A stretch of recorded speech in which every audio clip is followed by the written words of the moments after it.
Can you feel that tremor, hockey fans? That's not an earthquake.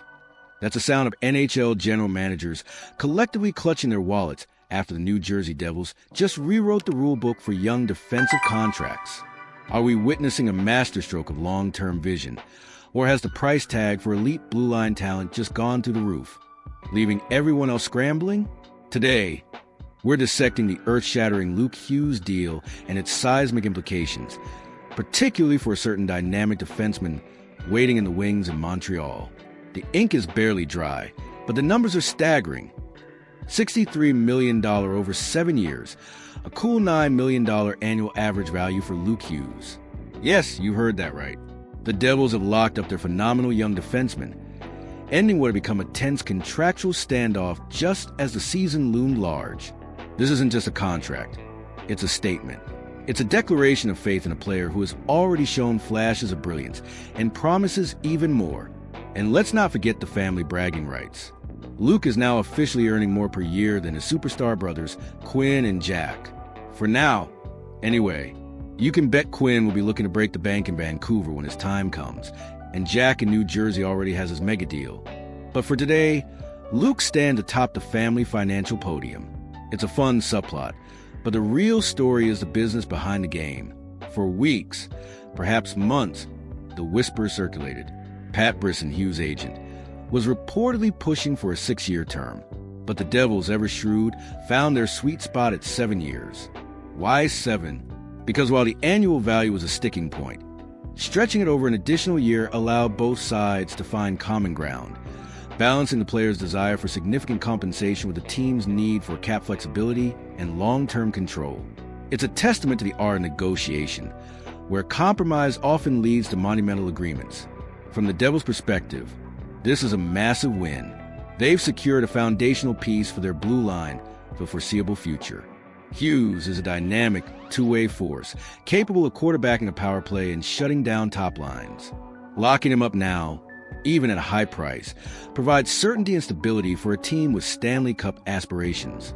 Imagine the peace of mind for Tom Fitzgerald, knowing his defensive core is set with Hughes and potentially others for years to come.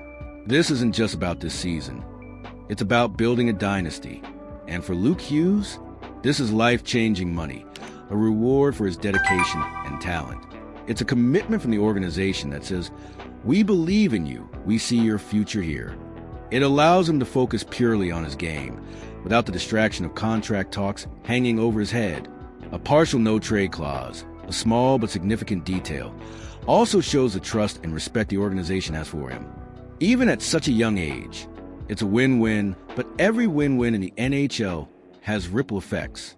But if you think the story is just about the New Jersey Devils and their shiny new contract, you're missing the bigger picture. Because every major deal in the NHL sends shockwaves, and this one, my friends, is heading straight from Montreal. We're talking about Hutson, the Canadiens' own offensive dynamo on defense, who is now watching Luke Hughes deal with keen interest and perhaps a mischievous grin. Like Hughes, Hutson is an electrifying offensive defenseman, a puck-moving wizard who can change a game with his vision and skating. And like Hughes, his eventual big contract will likely kick in for his 3rd full season in the league. The parallels are undeniable, setting the stage for a fascinating negotiation down the line. However, the devil, as they say, is in the details, and there are crucial differences. First, Hutson still has a year remaining on his entry-level deal. His next contract won't even begin until the 2026 to 2027 season. This gives him more time to further establish himself, to put up even more eye-popping numbers, and to truly solidify his place as an elite NHL defenseman. But it also means that by 2026, the NHL salary cap is projected to have risen even further, potentially creating an even larger financial pie to carve up. Is this a blessing or a curse for Kent Hughes? Second, and perhaps most critically, there's no immediate urgency in Montreal. The Devils were staring down the barrel of the season start with their star defenseman uncontracted. That creates leverage for the player. In Montreal, with Hutson still under contract for another year, Kent Hughes has the luxury of time. There's no looming deadline, no pressure to get a deal done right now. This shifts the negotiating dynamic significantly. Will this calm approach benefit the Canadiens? Or will Hutson's camp use the extra time to build an even stronger case? Now, let's talk strategy. You can bet your bottom dollar that when Ken Hughes sits down with Hutson's agent, the first thing on the table will be Luke Hughes' $9 million AV. Mr.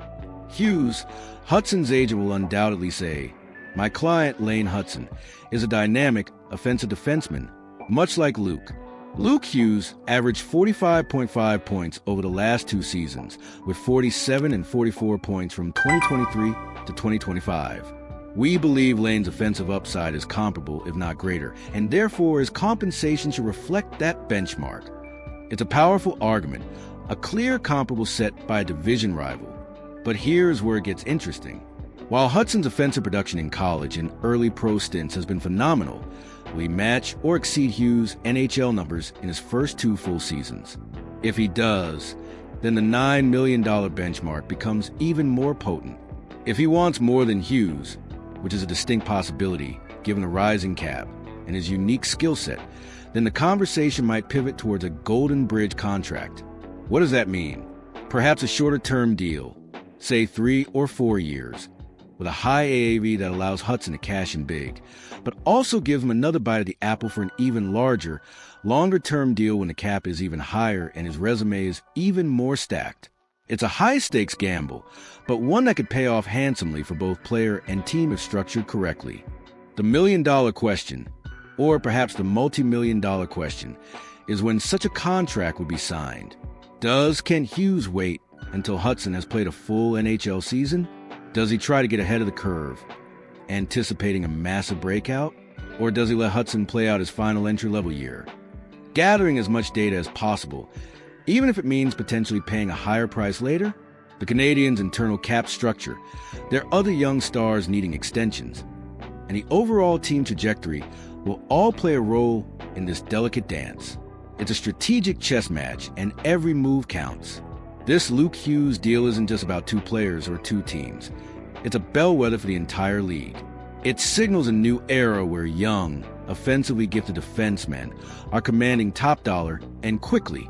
General managers across the NHL are now reevaluating their own young blue liners, wondering if they'll have to pony up similar cash. The market has been set, and it's a high one. It's a thrilling time to be a hockey fan, watching these young stars redefine the value of their position.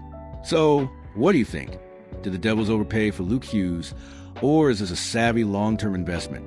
And how much do you think Laine Hutson will command when his time comes? Will he surpass Hughes' $9 million AAV? Drop your predictions and thoughts in the comments below. We love hearing from you. And if you enjoyed this deep dive, don't forget to hit that like button and subscribe for more exclusive insights into the world of hockey.